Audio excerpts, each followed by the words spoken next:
A todos ustedes, hermanos, que el Señor les bendiga. Gracias, hermano. Esa luz siempre me ha calado en los ojos. El pasaje que voy a exponer el día de hoy, si me pueden hacer el favor de acompañarme en sus Biblias, está en Colosenses, capítulo 3, en el verso 12 al 14. Colosenses 3, verso 12 al 14.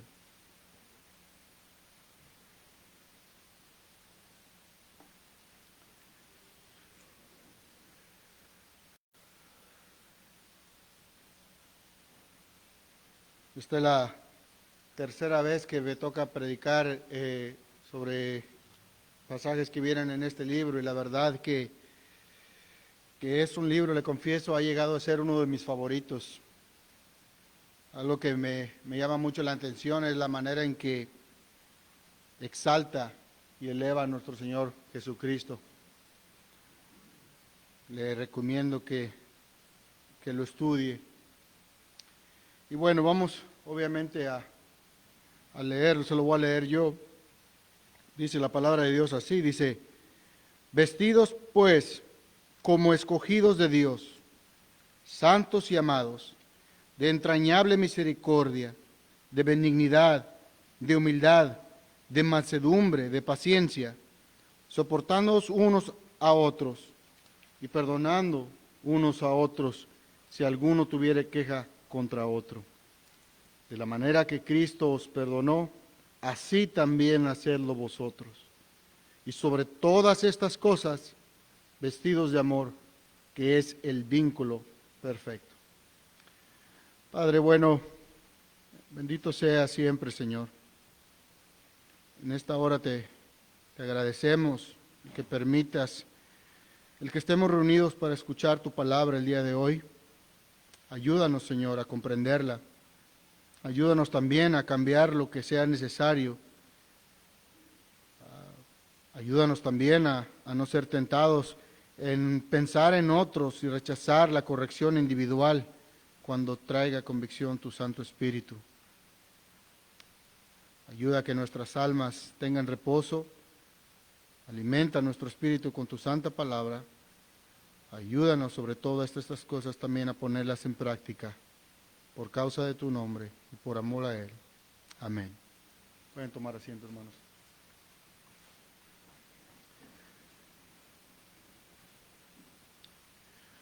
Aunque Pablo no conocía de manera personal a los colosenses, Pablo nunca había estado ahí en esa iglesia.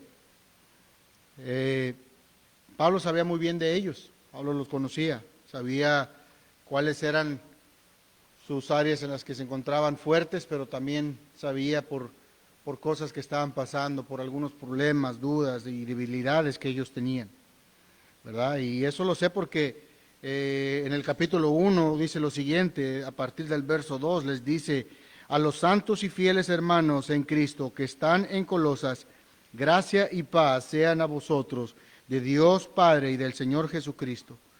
Siempre orando por vosotros, damos gracias a Dios, Padre de nuestro Señor Jesucristo, habiendo oído de vuestra fe en Cristo Jesús y del amor que tenéis a todos los santos, a causa de la esperanza que os guarda en los cielos, de los cuales ya habéis oído por la palabra verdadera del Evangelio, que ha llegado hasta vosotros, así como a todo el mundo, y lleva fruto y crece también en vosotros.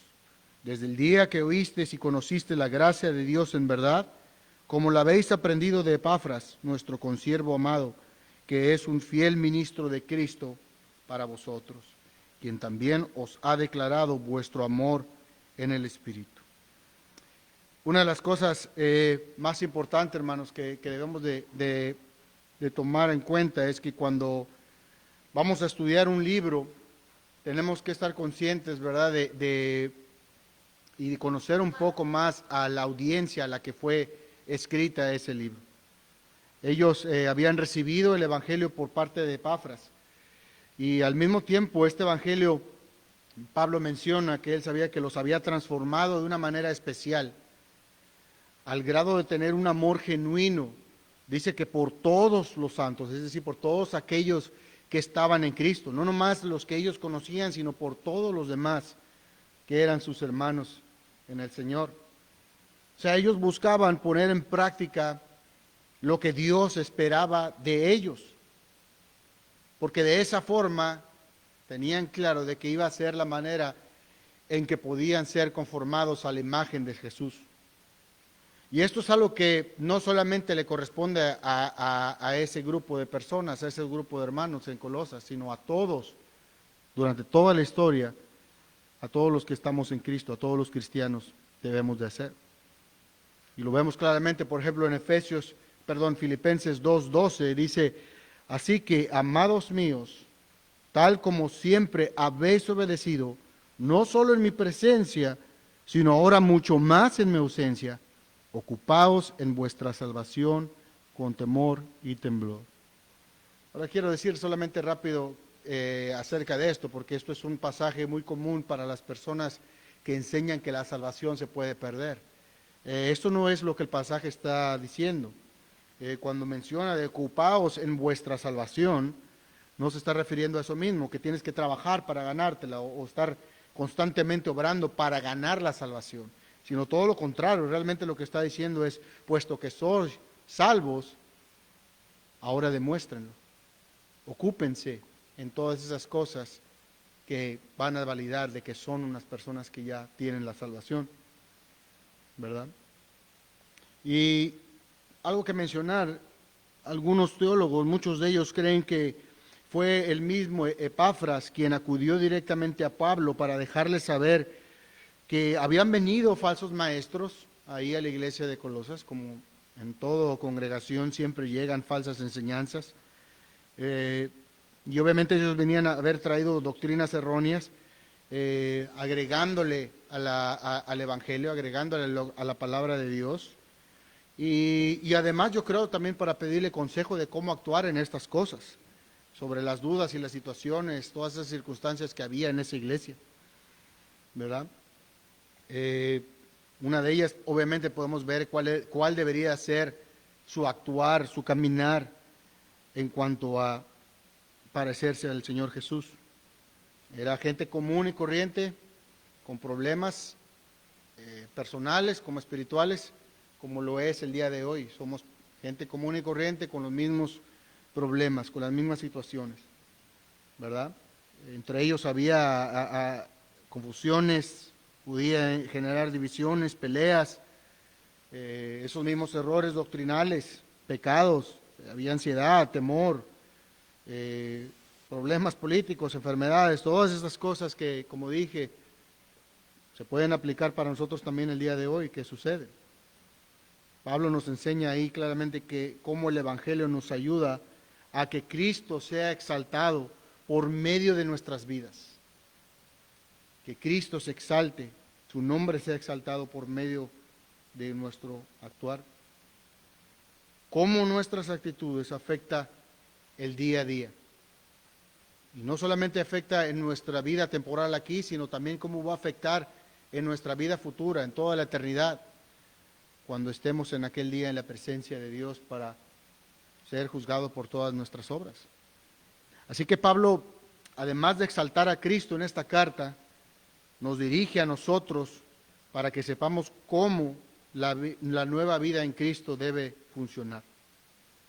Entonces entra la pregunta ahí de cómo funciona esta nueva vida en Cristo, cómo nosotros debemos aplicarla el día de hoy. Hermanos, déjame les digo algo que es por medio de la madurez en Cristo. Y alcanzar esa madurez no es como que va a llegar por una energía, no sé, mística. No, requiere mucho trabajo, requiere de mucha dedicación y de mucho esfuerzo por parte de nosotros, alcanzar esa madurez. Pero como le digo, eso es algo que todo creyente que desea la madurez debe experimentar, refiriéndose al trabajo y a la dedicación. En el mismo capítulo, en la misma carta, en el capítulo 1, verso 29, a partir del verso 29 dice lo siguiente, dice, por lo cual también trabajo, luchando según la potencia de Él, la cual actúa poderosamente en mí. Porque quiero que sepáis cuán gran lucha sostengo por vosotros, por los que están en la Odisea, y por todos los que nunca han visto mi rostro, para que sean consolados sus corazones, unidos en amor, hasta alcanzar todas las riquezas de pleno conocimiento, a fin de conocer el misterio de Dios el Padre y de Cristo. Entonces, requiere de mucho trabajo, hermanos, cultivar el carácter de Cristo y sobre todo aplicarlo todos los días, como somos llamados a hacerlo. Si vemos al final de ese mismo capítulo, del capítulo 2, Pablo nos da una pista de las cosas que estaban pasando en esa iglesia. Y como ya mencionamos, había gente que vino a agregar una serie de reglas, ¿verdad? El que tenía que conservar ciertos rituales, ciertas normas y todas estas cosas, ¿verdad? Y muchas veces este tipo de cosas, aunque parecieran que son reglas buenas, lo que Pablo tiene la intención de decir es que son solamente reglas que parecen buenas por fuera nada más, pero que no ayuda a lo que realmente está pasando dentro de cada creyente. Es decir, es bueno mostrar algo, pero lo que Pablo le interesaba es no solamente eso, sino que cada quien se examinara constantemente lo que pasa adentro, en el hombre interior, el pecado, aquello por lo cual el cristiano sigue luchando y batallando, ¿verdad? Por eso mismo Pablo advierte en el versículo 16 del capítulo 2, como había dicho, dice, por tanto, nadie os juzgue en comida o bebida, o en cuanto días de fiesta, luna nueva o días de reposo, todo lo cual es sombra de lo que ha de venir, pero el cuerpo es de Cristo. Nadie os prive de vuestro premio, afectando la humildad y el culto a los ángeles, entremetiéndose en lo que no ha visto, vanamente hinchado por su propia mente carnal, no haciéndose de la cabeza, en virtud de quien todo el cuerpo, nutriéndose y uniéndose a las coyunturas y ligamentos, crece en el conocimiento de Dios. Y ese es un problema que pasa hoy en día, hermanos. Eso es algo que actualmente afecta a la iglesia de Dios. No solamente existió antes en la iglesia de los colosenses, sino que muchas veces solamente queremos concentrarnos en lo que es externo, ponemos mucha atención a eso, ¿verdad? Tal vez nos concentramos mucho en cosas que debemos de hacer, como asistir siempre a los cultos, al día del Señor, lo cual es el domingo, incluso servir, estar al pendiente de lo que la iglesia hace, ¿verdad? El ser un buen cristiano en el trabajo, ser buen vecino, ayudar a las personas y todo eso. Pero si no atendemos a las cosas que hay en nuestro interior, los pecados que nadie ve, pero Dios sí los ve. Si solo hacemos lo exterior, nunca podemos obtener esa madurez de la que estamos hablando. Es como pedirle a un carro que avance sin sus ruedas, ¿verdad? O tal vez esperar que alguna flor crezca sin tierra, sin agua, sin sol. Si hiciéramos la pregunta, ¿puede acaso una rama de un árbol de manzanas dar frutos si está separada del árbol y es cortada? La respuesta es obvia.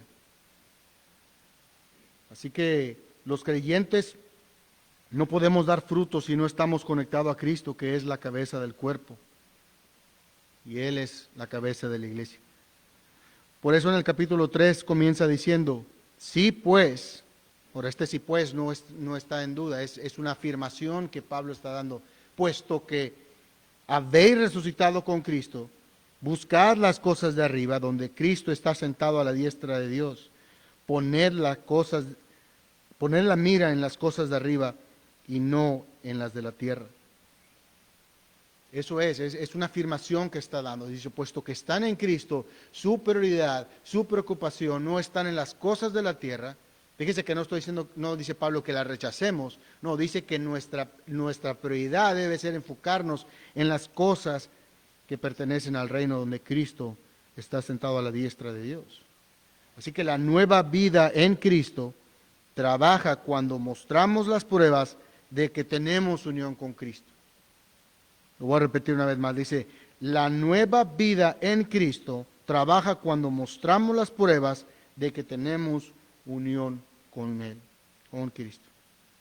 Entonces, hay que crear una mentalidad en la que ya no buscamos y somos conformados a las cosas de este mundo, sino que nuestra búsqueda de prioridad están en las cosas que provienen de Dios. ¿Cómo lo logramos? Ya lo entendimos, ¿cómo lo logramos? Bueno, el verso 5 nos da el primer paso. El verso 5 en ese mismo capítulo dice, haced morir pues lo terrenal en vosotros. Ese es el primer paso. Matar lo terrenal que todavía hay en nosotros. Todos esos pecados, todos esos deseos carnales que tenemos, hacerlos morir. Matarlos. Ahora a continuación después Pablo sigue dando una lista de cosas y actitudes que debemos dejar totalmente. Estoy refiriendo del verso 5, ¿verdad? Que es todo lo contrario a cómo un cristiano debe ser, cómo debe de actuar. Bueno, ahora sí, finalmente vamos a llegar al verso que vamos a exponer el día de hoy, el verso 12. Dice así, vestidos pues como escogidos de Dios, santos y amados, de entrañable misericordia, de benignidad, de humildad, de mansedumbre y de paciencia. Algo muy importante que cómo comienza esto es lo contrario de tener las malas actitudes, de tener los deseos carnales, es de que debemos vestirnos. Debemos de vestirnos. Todos los días nos vestimos. Y según nos vestimos la ocasión que tengamos que asistir, ¿verdad? Dependiendo de dónde vamos. Si tal vez es un día de descanso, estamos más relajados con un tipo de ropa. O cuando tenemos algún compromiso importante, nos vestimos de una manera. O sea, lo que voy es de que nos vestimos diferente conforme a la ocasión. Esto es una verdad.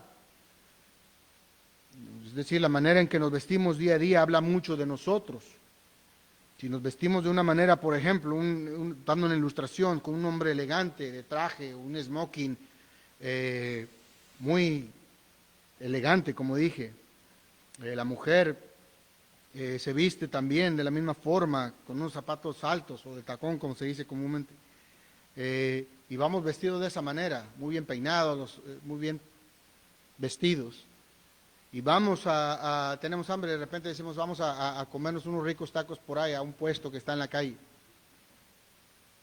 donde regularmente las condiciones no son las mejores. Eso no le quita lo rico que están los tacos, ¿verdad? Pero no son las mejores. Estoy seguro que toda la gente a nuestro alrededor que está comiendo nosotros dirían, incluyendo a las personas que atienden el puesto, diciendo, estos se equivocaron de lugar, no están vestidos conforme a esto. Y aplicaría de la misma manera, si vamos a un lugar de un código de vestimenta alto, y si vamos de una manera vestida no conforme al código de vestimenta, dirían lo mismo. Ellos no están vestidos conforme a la ocasión, al lugar que están aquí, ¿verdad? Cuando el código de vestimenta es importante, se notará si pertenecemos o no pertenecemos. Y esto es lo que Pablo está utilizando. Él escoge diciendo, vestidos pues como escogidos de Dios. Es decir, nosotros debemos ser vestidos, espiritualmente hablando, como escogidos de Dios, como santos y amados. Ese es el contraste. Entonces la distinción que Pablo hace aquí es la diferencia a los que no son escogidos de Dios y por lo tanto no son santos y amados de la misma manera. O sea, los que estamos en Cristo debemos de estar conforme al estándar que Dios demanda de todos nosotros. Y eso me hace recordar el pasaje que viene en la Escritura que el Señor Jesucristo nos dio en Mateo 22, 11, 13. Ahora, sé hermanos que muchas de las referencias que hago aquí no van a estar en sus notas, pero recuerde que puede venir a mí para hacérselas saber. Pero vemos, por ejemplo, en Mateo 22, del 11 al 13, yo se los leo, dice, Pero cuando el rey entró a ver a los comensales, vio allí a uno que no estaba vestido con traje de boda. Y le dijo, amigo, ¿cómo entraste aquí sin traje de bodas? Y él enmudeció. Entonces el rey dijo a los sirvientes, atadle las manos y los pies, echadlo a las tinieblas de afuera. Allí será el llanto y el crujir de dientes. Este hombre no pertenecía ahí. No estaba vestido para la ocasión. No estaba vestido conforme al requerimiento que daba el rey. Ahora la Biblia es clara, hermanos. Dios en su soberanía absoluta escoge a hombres y mujeres desde antes de la fundación del mundo para salvación. Todo es obra de Dios, eso lo tenemos claro, lo vemos en la Escritura. La evidencia es abrumada en toda la Escritura, tanto en el Antiguo como en el Nuevo Testamento. Ahora sé que este es un tema difícil para algunas de personas el aceptarlo. Estoy hablando en la doctrina de la elección. Pero la doctrina soberana de Dios, como dije, está por toda la Escritura. Y no es mi intención que darme mucho tiempo aquí en este tema, ¿verdad? Pero es una realidad que vemos. Muchos niegan esta doctrina, esta verdad, aún sabiendo que está por toda la Escritura, la enseña claramente la Biblia. Simplemente la niegan. Otros la tuercen, ¿verdad? Diciendo, tal vez poniendo un ejemplo muy común es cuando se dice que dice, bueno, sí, Dios escogió a sus escogidos, valga la redundancia, pero porque Él sabía quiénes iban a aceptar al Señor Jesucristo. Eso es algo muy común que un grupo de personas hace, pero vemos también que eso no es lo que la Escritura enseña. Vemos que la soberanía de Dios es absoluta, dice que desde antes de la fundación del mundo, ¿verdad?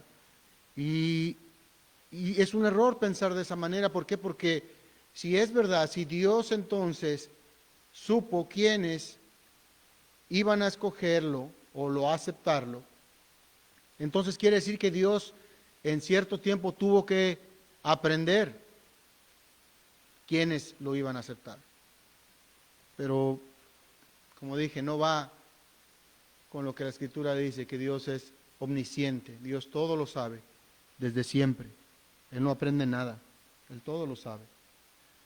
Un claro ejemplo, 2 Tesalonicenses 2:13 dice, pero nosotros debemos dar siempre gracias a Dios respecto a vosotros, hermanos amados por el Señor, de que Dios haya escogido desde el principio para salvación, mediante la santificación por el Espíritu y la fe en la verdad. Entonces, debido a la gracia soberana de Dios en su divina elección, todos los cristianos llegásemos a ser entonces santos y amados. Todos los escogidos entonces son santos y amados. Ahora, ¿por qué santos? Sabemos cómo nos portamos, ¿verdad? Que pecamos todos los días. ¿Cómo nos llama santos? ¿O por qué somos santos? Y sabemos que la mayoría ya entienden de que el ser santo no es como el catolicismo romano le enseña, ¿verdad? De que una persona que ya falleció y por ciertas obras y milagros se llegó a convertir en un santo. No, eso no tiene nada que ver con lo que la Escritura enseña. Esos son inventos o doctrinas de hombre. La palabra santo simplemente quiere decir apartado o separado. Entonces Dios llama a sus elegidos para que sean santos, para que sean apartados, es decir, que sean diferentes a los demás, diferentes al mundo, diferentes a todos aquellos que odian su ley, a los que la rechazan y que rechazan también a su Hijo, a nuestro Señor Jesucristo, ya que Él es el único camino al Padre, es el único camino a la salvación, solo en Él hay salvación. Me gusta mucho lo que el doctor John MacArthur comenta sobre estas cosas. Fíjese muy bien, cito sus palabras, dice él, cuando los creyentes no actuamos de forma diferente al mundo, arruinamos el propósito de su llamado. Fin de la cita. Es decir, cuando nosotros que somos escogidos, todos aquellos que confesamos y declaramos que estamos en Cristo Jesús, no estamos actuando como escogidos, como santos, como apartados del mundo, estamos arruinando completamente el propósito de Dios, porque Él nos llamó para que seamos conformados a la imagen de su Hijo. Y cuando no lo hacemos, ¿cuál es el punto? Escogidos, santos, amados. Ese es la verdad, la realidad en toda persona que ha nacido de nuevo en Cristo. Aquellos que han reconocido su pecado ante un Dios santo y bueno y se arrepienten de tales cosas, que luchan, que odian el pecado y que han puesto su confianza, su fe en el Salvador. Por eso mismo llegamos a ser amados. Solamente esos, los escogidos de Dios, son los que son amados de tal manera. Sé que esto es algo también que es controversial de cierta forma, ¿verdad? Es decir, Dios ama a todos, pero el amor que distingue a los escogidos de Dios no es el mismo amor que Dios tiene para con todo el mundo. ¿Verdad? Que comúnmente se le dice por los teólogos como la gracia común de Dios que Él derrama para con todos. Pero como dije, no es el mismo amor que Dios tiene para su pueblo. ¿Verdad? Y a continuación Pablo menciona 5 características que todo cristiano debe mostrar en su vida diaria, en todos lados.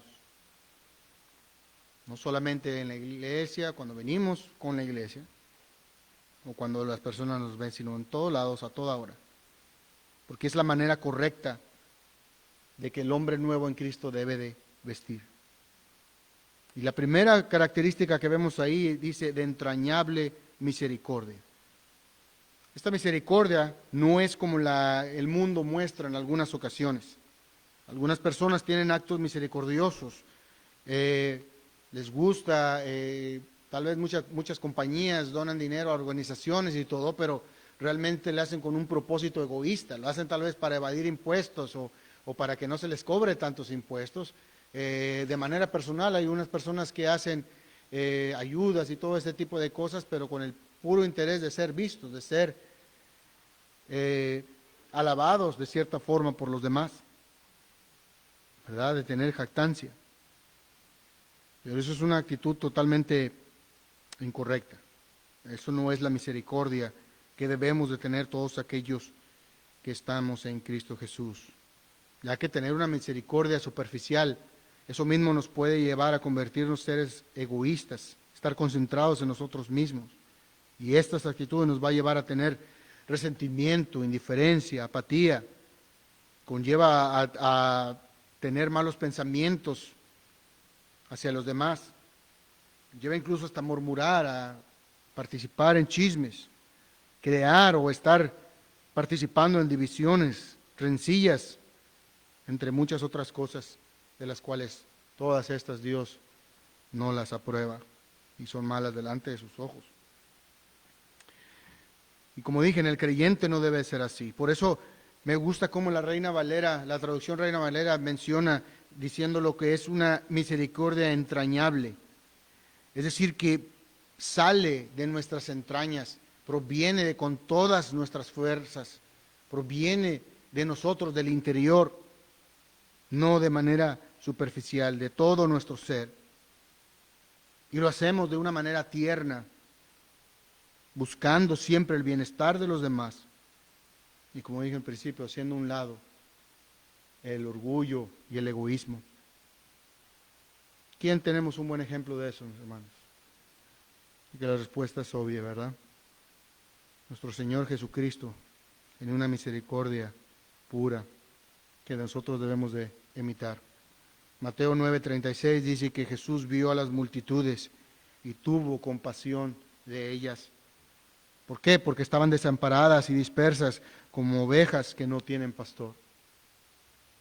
Esa es la misericordia que nosotros debemos de seguir, hermanos.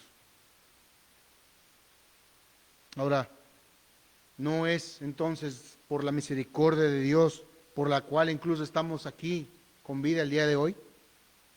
No es por la misma misericordia de Dios que este mundo solamente voltea a ver todas las cosas que hay a nuestro alrededor. No es por la misericordia de Dios que el mundo sigue rodando y todavía existe hasta el día de hoy. Cuando nos quejamos de que Dios no es justo, es una mentira del diablo total. Porque lo justo sería también que Dios hubiera terminado con nosotros desde hace mucho tiempo, con todos, porque le fallamos siempre, todo el tiempo, de una manera garrafal, por decirlo de alguna forma. Y esto incluso aún siendo cristianos, ¿eh? No solamente me estoy refiriendo a los que no están en Cristo, sino nosotros mismos. Le fallamos a Dios todo el tiempo. Pero Dios es misericordioso. Entonces Él quiere que nosotros también seamos igual que Él, misericordiosos todo el tiempo. La segunda característica, hermanos, que vemos ahí es la benignidad. Es la benignidad o la bondad. Ahora, aunque tal vez se relaciona esto de cierta manera con la misericordia, no es un sinónimo de ella, ¿verdad? Y me gusta porque está relacionada con la gracia. Somos bondadosos entonces porque tenemos un interés genuino por las personas, un amor sincero por ellas, sin esperar nada a cambio. Y incluyendo que esas personas con las cuales mostramos esa bondad no se merezcan no tienen ese merecimiento de que nosotros seamos bondadosos con ellos. Muchas personas hacen cosas buenas, como había dicho, pero pues siempre esperando algo a cambio. Ayudamos, pero porque nos conviene. Incluso a veces llegamos a exhortar, guiar a otras personas, pero porque nosotros de cierta manera vamos a salir beneficiados o sacar ventaja de eso. Eso no debe ser así. Es que Dios que derrama su gracia común sobre todos, no solamente con sus pueblos, sino también con todas las personas que lo odian, con los que blasfeman su nombre, su santo nombre. Porque no solamente lo niegan, sino que incluso se burlan de Él, siendo que Él les dio todo, incluyendo la vida. Claro ejemplo lo vemos en Lucas 6:35, donde dice: amad pues a vuestros enemigos y haced el bien y prestad, no esperando de ello nada, y será vuestro galardón grande y seréis hijos del Altísimo, porque Él es benigno para con los ingratos y con malos. A veces nosotros mismos mostramos bondad con nuestros hermanos, lo cual es importante y debemos de, pero no lo hacemos de la misma manera con los ingratos y los malos, como lo hace Dios. ¿Cómo nosotros tratamos a nuestros enemigos? A todas aquellas personas que nos quieren hacer mal. Es claro lo que el Señor nos enseña aquí, dice: si hacen eso, entonces seréis hijos del Altísimo. Esta es la manera de que un hijo de Dios debe de actuar. No es opcional, dice, bueno, si puedes, haz lo mejor que... No, dice, ama a tus enemigos, ayuda a todos mientras pueda. Dios es tan bueno con nosotros, hermano, que Él mismo, nosotros que fuimos pecadores, nos concede vida nueva en su Hijo, aunque a nosotros no lo merezcamos. Así que debemos de ser de la misma manera. Debemos nosotros ser cada vez más generosos, ¿verdad? Y esto lo digo claramente, ¿verdad?, conforme a las posibilidades de cada uno. Pero no deberíamos de tener una actitud de ser bondadosos solamente cuando hay una circunstancia especial, cuando alguien está pasando por una enfermedad o un momento difícil sin trabajo. No, nosotros mismos debemos de buscar las oportunidades. Solamente falta de ver a nuestro alrededor para darnos cuenta de la tan grande necesidad que hay y sobre todo de la necesidad de que escuchen las buenas nuevas de nuestro Señor Jesucristo. Pasamos entonces ahora a la tercera característica, es la humildad. Lamentablemente, hermanos, no entendemos a veces bien el significado de ser humildes. Porque en sí la humildad, históricamente hablando, viene con una connotación algo negativa. Históricamente eso siempre se ha visto de esa manera. Voy a citar nuevamente al doctor John MacArthur en cuanto a esto, porque él me gusta lo que dice. Dice, fue el cristianismo que hizo de la humildad una virtud. Es el antídoto contra el amor propio que envenena las relaciones. Fin de la cita. Porque incluso existe una falsa humildad que debemos todos poner atención.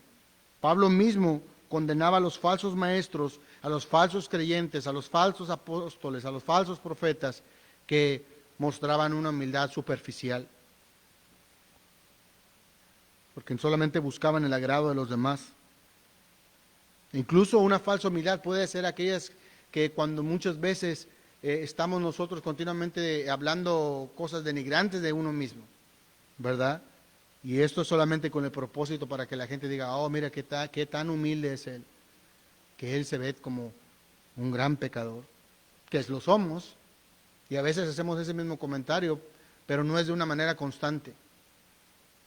La persona, una manera que podemos identificar a una persona humilde es cuando simplemente esa persona no habla nunca de él mismo, solamente cuando es absolutamente necesario. Incluso fue mismo el Señor Jesús quien condenó la hipocresía de este tipo de personas, esas acciones, ya que había un grupo de judíos que les gustaba ir, buscaban los lugares donde había más gente para orar, para ayunar y hacer cosas que los demás los vieran, donde había mucha gente para que digan, oh, mira a estos hombres de Dios. El Señor Jesús dijo, ahí ya recibieron su recompensa. Es decir, Dios no les tomó en cuenta nada de lo que hacían. ¿Por qué? Porque lo que ellos buscaban era ser vistos por Dios. Ellos buscaron lugares especiales solamente para ser vistos. Dios no tomó en cuenta nada. La recompensa que recibieron fue lo que buscaban. ¿Qué? Ser vistos. Eso fue todo. Dios no necesita de nadie. Igual mismo ahora, hay personas que buscan ciertos puestos en las iglesias, o en sus trabajos, donde sea, pero no lo hacen de una manera humilde. Lo hacen de manera simplemente porque quieren ser vistos. No están buscando puestos donde nadie los ve, donde nadie les va a dar las gracias, donde nadie los va a alabar. Buscan aquellos puestos que sobresalen.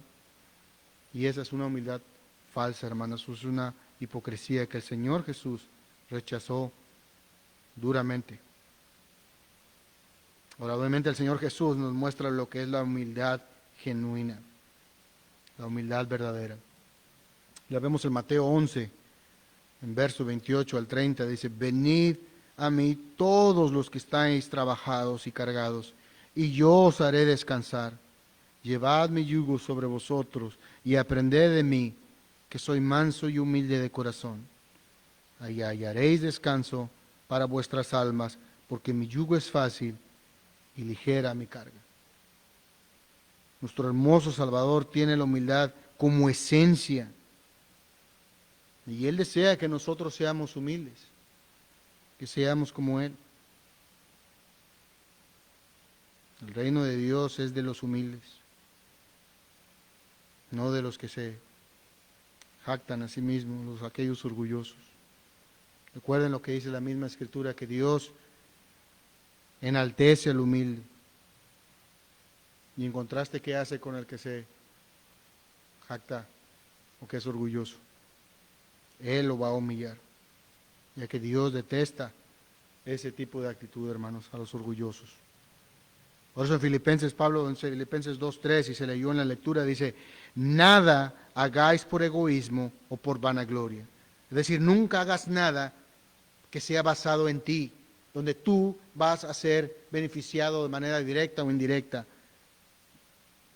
porque esa manera es vacía de actuar, sino con actitud humilde, cada uno de vosotros, es decir, todos los que estamos aquí presentes, considere al otro más importante que a sí mismo. Es decir, lo que Dios nos enseña a través de esta palabra, es decir, todos nosotros de manera individual voltemos hacia los demás y digo, mira, aquí está el más bajo de todos, aquí soy yo. Y en el interior, no nomás estarlo diciendo, que cada uno de nosotros debe de pensar de esa manera. Considere al otro como más importante en su necesidad, en todo aquello. Considera al otro más importante que sí mismo. Esa es la actitud que debemos de tener todos nosotros, la humildad. Por eso coincido con las palabras del puritano Richard Baxter en cuanto a esto. Dice, el mismo diseño del Evangelio es humillarnos. La obra de la gracia se inicia y se lleva a cabo con la humillación. La humildad no es un mero adorno de un cristiano, sino parte esencial de la nueva criatura. Es una contradicción de términos, ser cristianos y no humilde. Tiene la cita. No existe un cristiano que sea orgulloso. No estoy diciendo que cristianos genuinos vayan a caer en ese pecado. Pero todo cristiano genuino que está pasando por ese pecado va a ser traído a convicción por ese pecado, por el Espíritu Santo que mora en él. Y no va a permanecer así toda su vida. Es imposible. No cabe el orgullo. No cabe ahí. Es totalmente contrario. Es la antítesis de ser cristiano. Entonces, hermanos, pasemos ahora a la característica número 4 que notamos ahí en lo que Pablo está diciendo, ¿verdad? Que es vestirse de mansedumbre.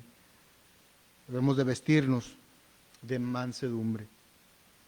Ahora, solamente mencionando así rápido, no debemos nunca confundir la mansedumbre con la debilidad o con la flaqueza.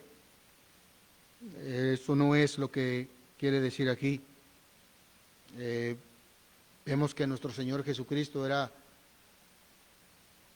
la esencia de ser humilde, ¿verdad? De tener mansedumbre a la perfección. Pero Él no era nada débil. Él hablaba siempre suave, con amor.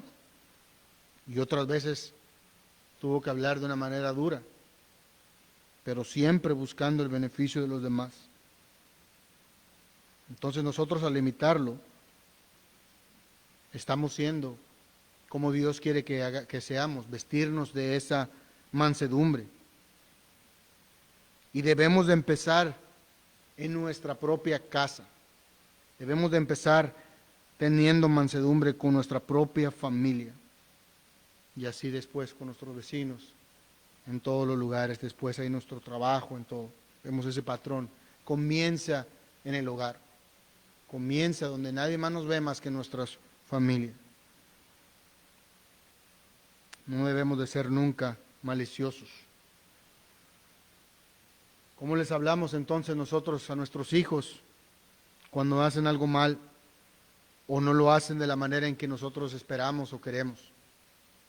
¿Cuál es el tono que utilizamos con ellos?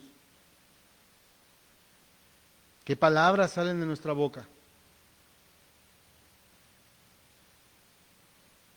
Hermanos, muchas veces erramos al querer justificarnos, al decir, es que soy de un carácter fuerte y por eso hablo yo así. Y como dije, es algo que a mí me ha pasado. Yo hablo de esa manera. Es un grave error. Debemos siempre recordar que somos pecadores y nosotros mismos fallamos y nosotros mismos cometemos errores. Debemos aplicar la regla que el Señor mismo enseña. Debemos de tratar a los demás de la misma manera en que seamos tratados. Y no solamente por las personas, sino por Dios. ¿Cómo nos trata Dios cuando cometemos un error? Cuando pecamos contra Él. Todos los días. Muchas veces. De la misma manera nosotros debemos de considerar a los demás cuando ellos fallan. Además, déjame le digo una cosa. Es un grave error pensar eso. Soy de carácter fuerte. No. Si lo comparamos con la Escritura, dice, eso es un carácter débil. Eres un carácter inmaduro, infantil, cuando actúas así. No es fuerte. ¿Y sabe por qué? Porque cuando actuamos de esta manera, estamos actuando como no mostrando el fruto del Espíritu. ¿No es el fruto del Espíritu paciencia y mansedumbre? Eso es ser un carácter fuerte. Cuando aplicas lo que sabes. Ahí eres fuerte. Cuando muestras amor, cuando muestras la mansedumbre, eres humilde, muestras paciencia, todas estas cosas. Muestras todo el fruto del Espíritu que está disponible para todo el creyente. 2 Timoteo 2:24 dice, porque el siervo de Dios no debe ser contencioso, sino amable para con todos, apto para enseñar, sufrido, que con mansedumbre corrija a los que se oponen, porque si quizá Dios les conceda que se arrepientan para conocer la verdad y escapen del lazo del diablo en que están cautivos a voluntad de él.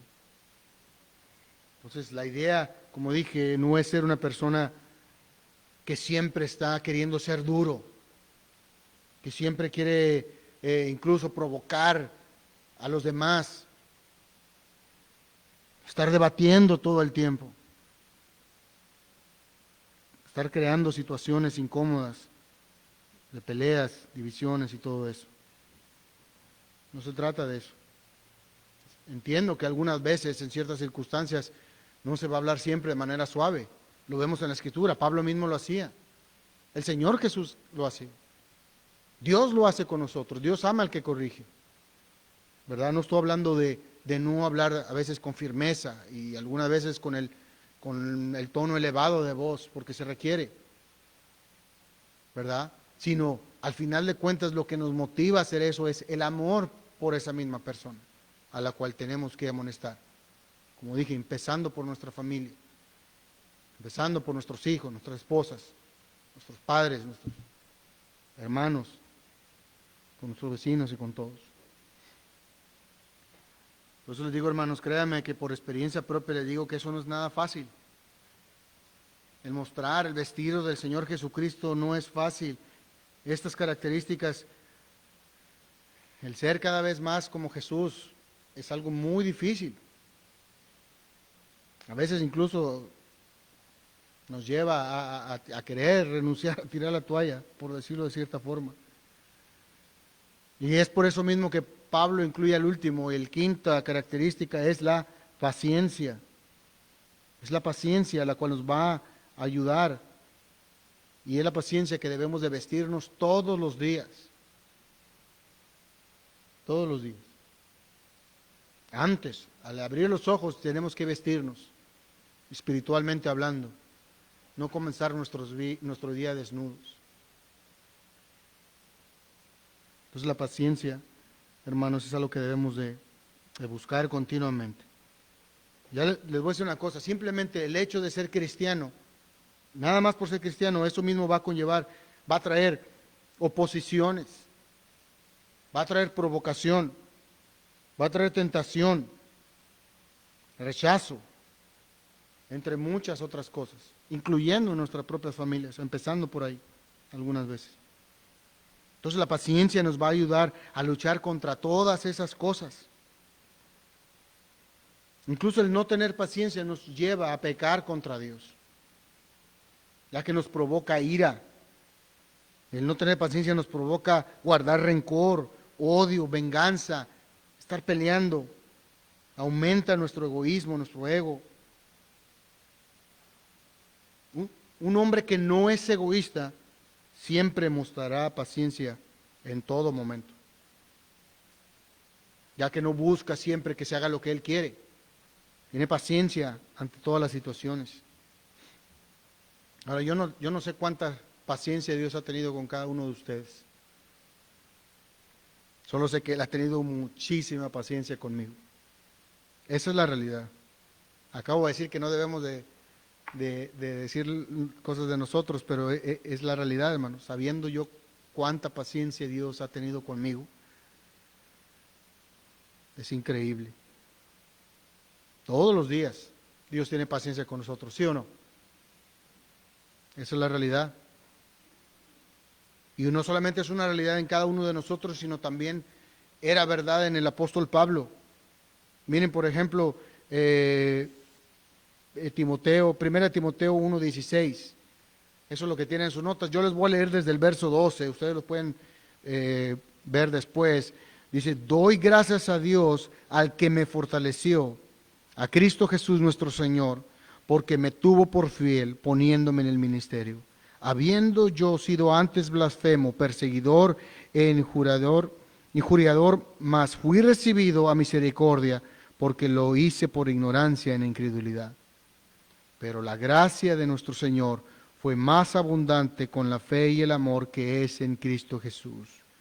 Palabra fiel y digna de ser recibida por todos, que Cristo Jesús vino al mundo para salvar a los pecadores, de los cuales yo soy el primero. Pero por esto fui recibido en misericordia, para que Jesucristo mostrase en mí primero toda su clemencia, para ejemplo de los que habrían de creer en Él para vida eterna. Pablo está diciendo, mira la paciencia que tuvo Dios conmigo, porque durante mucho tiempo fui perseguidor de su pueblo, de su iglesia, ¿verdad? Pero Dios en su misericordia, en su bondad, mostró paciencia, tuvo paciencia conmigo, porque debió haberme aniquilado en ese momento y no lo hizo. Por eso Pablo exalta en una adoración al Señor diciendo, Cristo vino al mundo para salvar a los pecadores, de los cuales yo soy el primero. Fíjese lo que comenta el doctor Martin Lloyd-Jones, dice, no hay nada que certifique tanto la autenticidad de la fe de un hombre como su paciencia y su perseverancia paciente, su perseverancia a pesar de todo. Dice que, aquí lo que está diciendo Martin Lloyd-Jones dice, es un certificado de autenticidad. La paciencia que mostramos todos como cristianos es eso mismo, que somos cristianos. El no tener paciencia, simplemente existe la posibilidad de incluso de no llegar a hacerlo.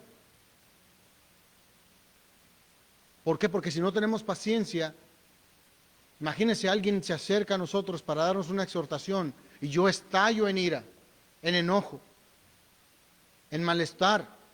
¿No dice la Biblia exhortados los unos a los otros? Imagínense que ustedes llegasen conmigo y yo hiciera eso, me enojara. Lo que básicamente estoy diciendo, no te metas conmigo. ¿Cuándo me vas a volver a exhortar? Si usted viene y me exhorta de algo que hice mal, viene y me exhorta con la Escritura, y algo mal yo, y en lugar de entender lo que esa exhortación que proviene de Dios, porque está basada en su palabra, yo la rechazo y estallo en ira. No estoy actuando como un hijo de Dios. Simplemente estoy diciendo, no se metan conmigo. Yo soy más importante que tú. Déjame en paz. El egoísmo, el orgullo, pecado, que no es de parte de Dios, sino de parte del maligno. Esa es la verdad. Bueno, esa es la primera parte que estábamos viendo, hermano, lo que vemos en el verso 12, lo que son las 5 características. Ahora vamos a pasar a la segunda parte de nuestro texto para ver las actitudes que debemos de tener. Es decir, las características es algo de la esencia de nosotros, es algo que permanece en nosotros, ¿verdad? Que lo mostramos. Ahora, estas son las actitudes que debemos de tener. Empezando del verso 13, dice, soportaos unos a otros y perdonaos unos a otros si alguno tuviera queja contra otro. Esto es algo muy importante, hermanos. Aquí vemos, por ejemplo, 2 mandamientos, son 2 verbos imperativos, el soportarnos unos a otros y perdonaos unos a nosotros. Es decir, esto es algo difícil, lo sé. Por eso mismo debemos de tener las características que ya mencionamos. Debemos de vestirnos de Cristo para poder entonces soportarnos los unos a los otros y también perdonarnos los unos a los otros. Y algo aquí interesante que podemos observar, que Pablo instruye sabiendo esto, que son cosas que se pueden realizar, que la podemos obedecer, ¿verdad? Porque es algo que él mismo había vivido. Él no nomás está dando cosas como lo hacían los fariseos, mandamientos que ellos mismos ni siquiera podían cumplir. Pablo está aquí exhortándonos a que más bien mandándonos, Dios a través de Pablo, a que obedezcamos esto. Nos exhorta a que obedezcamos estos mandamientos. Y él mismo lo vivió. 1 Corintios 4:11 dice, hasta esta hora padecemos de hambre, tenemos sed, estamos desnudos, Somos abofeteados y no tenemos morada fija. Sí, fíjese nada más hasta ahí lo que él estaba pasando. Dice, tenemos hambre, tenemos sed, estamos padeciendo necesidad. No tenemos suficiente ropa y aún así vienen y nos golpean. No tenemos dónde vivir. No tenemos una casa, una morada fija. Estamos a ver quién nos abre la puerta para dormir en la noche. Y si nos cansamos, nos fatigamos trabajando con nuestras propias manos, es decir, nadie nos ayuda, nadie. En referencia a ese momento, sabemos que en otros pasajes, en otro tiempo, hermanos lo ayudaron, pero en ese momento dice, no, nadie nos está ayudando, tenemos que trabajar por nuestras propias manos y aún así nos maldicen y nosotros bendecimos. Padecemos persecución y la soportamos. Nos difaman y rogamos. Hemos venido a ser hasta ahora como la escoria del mundo, el desecho de todos. El desecho de todos los hombres. Miren nada más cómo nosotros actuaríamos si estamos padeciendo economía, que estuviéramos mal económicamente. ¿Cuáles son nuestras actitudes? ¿Mostramos las características que ya mencionamos? ¿Somos pacientes? ¿O empezamos ¿por qué Dios? A cuestionar a Dios por qué estamos padeciendo estas cosas. No, él dice que ellos estaban padeciendo persecución. Y dice que la soportaban. Y que trabajaban continuamente. Dicen, nos maldicen y nosotros bendecimos. Esa es la diferencia. Esa es la manera en que los escogidos de Dios se comportan. Esa es la realidad. Hermanos, es absolutamente necesario para la salud de la iglesia el aplicar estos mandamientos, todos nosotros por igual, todos. El soportarnos los unos a los otros. Si no fuera así, imagínense, sería un caos. Peleas increíble, por la más mínima. No me saludó el hermano, imagínense, me voy a golpearlo. O malinterpreté algo. No, sería un caos total. Esa es la realidad. Porque si una persona no ama a la iglesia, déjeme le digo esto bien claro, el que no ama a la iglesia, no ama a Jesús. Podrá decir lo que quiera, es mentira. Porque la iglesia es el cuerpo de Cristo. Esa persona no ama a Jesús, está engañado. ¿Verdad? Y el soportarnos los unos a los otros, obviamente esto no abarca solamente aquí en la congregación, entre la iglesia, entre los hermanos, sino incluso soportar a aquellos que nos maldicen, a nuestros enemigos. ¿Recuerda que leímos donde el Señor Jesús nos dice que amemos a nuestros enemigos? A aquellos que nos persiguen, a aquellos que nos rechazan, que nos maldicen, que se burlan de nosotros. ¿Verdad? Esto es clave para nuestra vida cristiana. Por eso mismo Pablo incluye ahí el perdón, no solamente el soportar, sino que perdonemos siempre. Y hermanos, yo sé que qué difícil, pero creo que es difícil porque nosotros lo hacemos difícil. La Biblia es clara, dice perdona. ¿Cuántas veces tenemos que perdonar, Señor? Dando Jesús una hipérbole, dice 7 veces 70, 70 veces 7. Ahora, algunos que son rápidos en las matemáticas ya se han dado cuenta que son 490. Y han de decir, aquel fulano de tal ya lleva 480, le quedan 10. No, Jesús solamente está dando una hipérbole, para decir siempre tienes que perdonar. Él no dice, bueno, solamente en estos actos, en estas ofensas.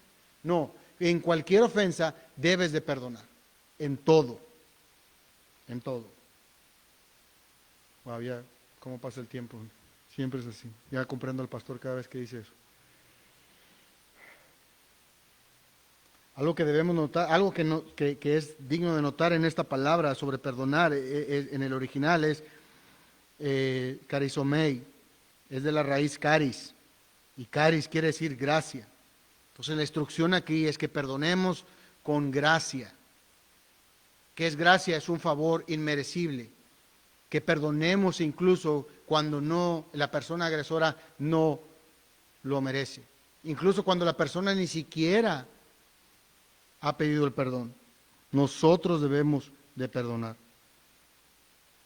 Como dije, aunque dicha persona no se lo merezca. La idea aquí es perdonar abundantemente, no considerar nunca más el agravio, cancelar toda acción en nuestra contra. Porque muchas veces sí decimos, ya perdoné a fulano o fulana, o nosotros mismos decimos que ya hemos perdonado, pero no dejamos de pensar en el agravio. Constantemente está en nuestra mente. En realidad no hemos perdonado. El verdadero perdón no toma en cuenta nada. Todo queda atrás. No sigue pensando y hablando y buscando más de ese acto en su contra. Ya quedó atrás. ¿No es esa la manera en que Dios nos ha perdonado nuestros pecados? ¿O nos los va a tomar en cuenta el día que estemos en su presencia? No, porque Jesucristo pagó por esos pecados. Entonces todos nuestros pecados son perdonados. No los toma en cuenta nunca más. Nosotros decimos, sí lo perdono, pero incluso a veces no podemos ni dormir pensando en eso. ¿Y por qué me hicieron esto? ¿Y por qué el otro? Eso es guardar rencor. No hemos perdonado de manera correcta como Dios lo hace, hermanos. Por eso coincido con lo que dice R.C. Sproul aquí sobre esto. Dice, tendemos a ser mucho menos generosos al perdonar a los demás de lo que Dios es al perdonar a nosotros. Si Dios fuera tan reacio a perdonar como nosotros perdonamos a los que pecan contra nosotros, estaríamos en serios problemas. Como cristianos somos personas perdonadas. Asimismo estamos llamados a ser personas indulgentes. Jesús establece claramente una ética de caridad en su enseñanza y su comportamiento con aquellos que nos hacen el mal. La falta de voluntad para perdonar claramente no tiene lugar en el reino y de hecho puede indicar que tal persona no ha experimentado el perdón de Dios en su vida. Fin de la cita. Hermanos, cuando no perdonamos es que no hemos apreciado y no hemos comprendido lo que Dios ha hecho en nuestras vidas. ¿Recuerdan el mismo pasaje que el Señor Jesús? Cuando un hombre le debía una deuda que era totalmente impagable y después él no quiso perdonar una deuda a un menor. ¿Cuál fue el destino de esa persona que no perdonó?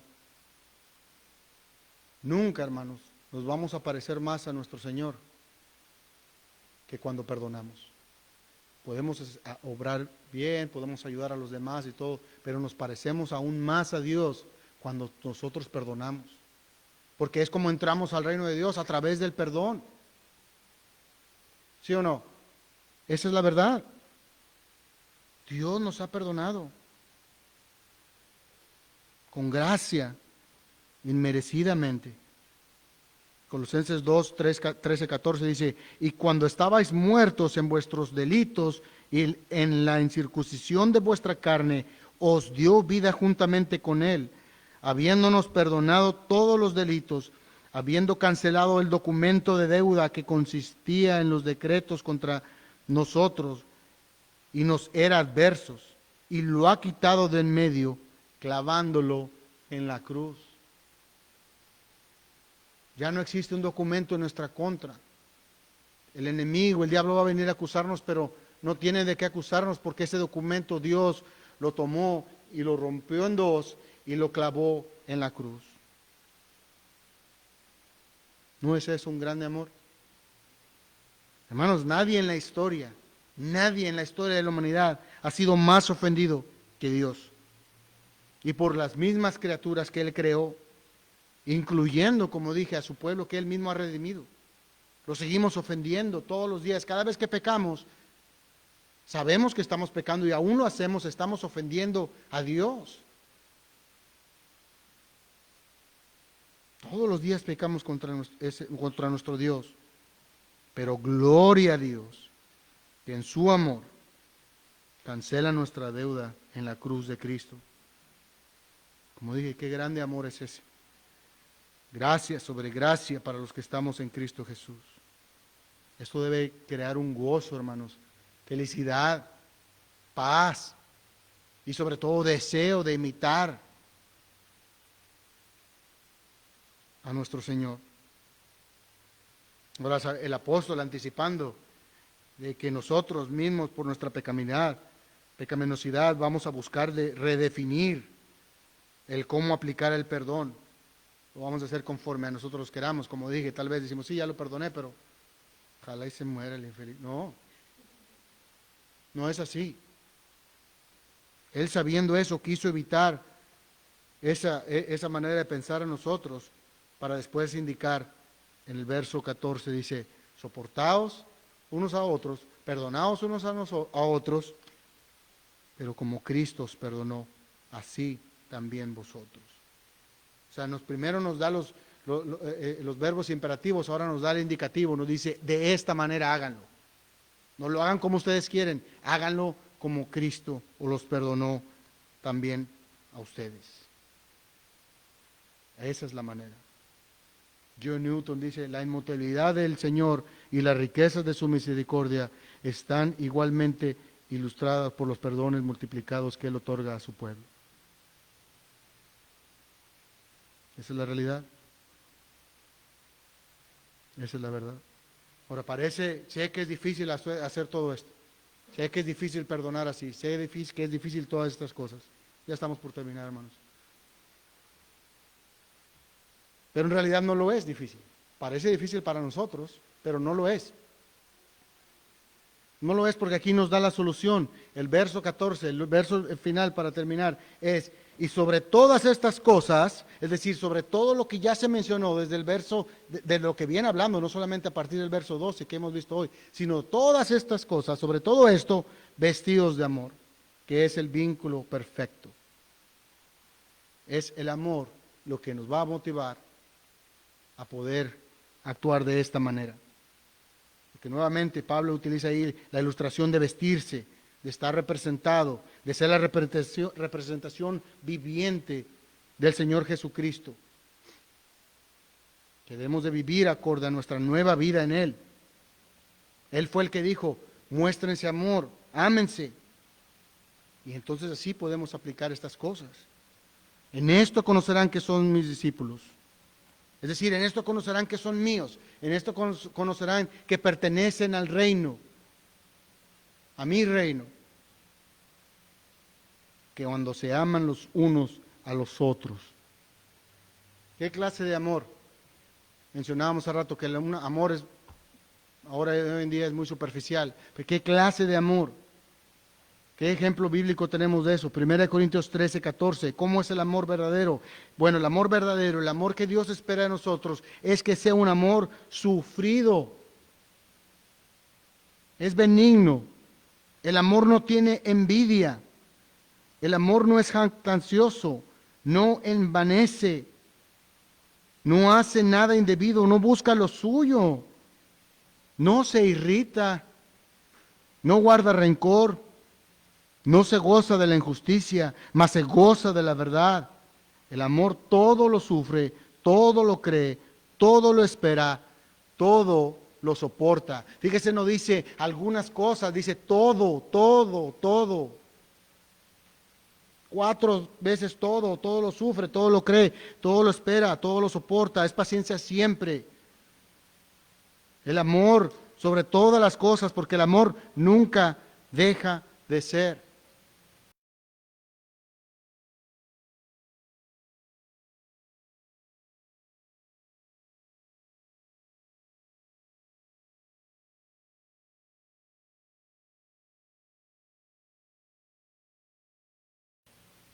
Todas esas cosas se pueden porque tenemos al Espíritu Santo que nos ayuda. Vayamos a orar. Señor, la verdad que nosotros mismos en nuestra pecaminosidad, Señor, en nuestra carne, muchas veces hacemos difícil las cosas más de lo que debía de ser.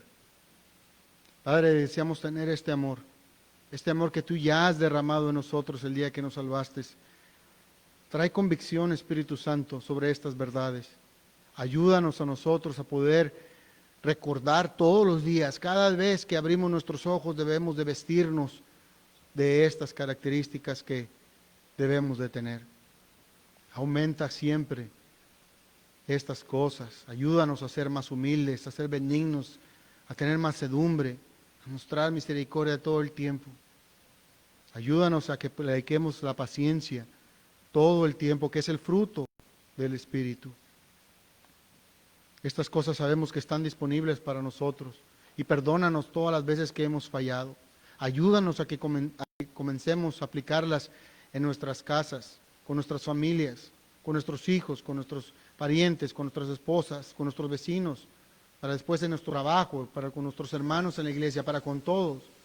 Ayúdanos a que nos soportemos los unos a otros y que perdonemos siempre de la misma manera en que tú nos perdonas y no de una manera superficial.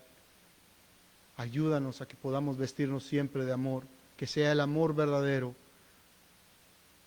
lo que nos motive para todos estos. Aquel amor que tuvo nuestro Señor al pensar en nosotros, a todos nosotros en el momento en que estuvo siendo clavado, en el momento en que fue crucificado por amor a sus escogidos. Ese amor que tuvo al resucitar el tercer día para vencer al maligno y al pecado, para darnos victoria en él. Gracias te damos, ayúdanos para que nosotros seamos diligentes, nos esforcemos, trabajemos duramente, arduamente en estas cosas. Ayúdanos a ver dónde estemos mal. Todo esto te lo pedimos conforme a la voluntad de nuestro Dios y Salvador, nuestro Señor Jesucristo. Amén.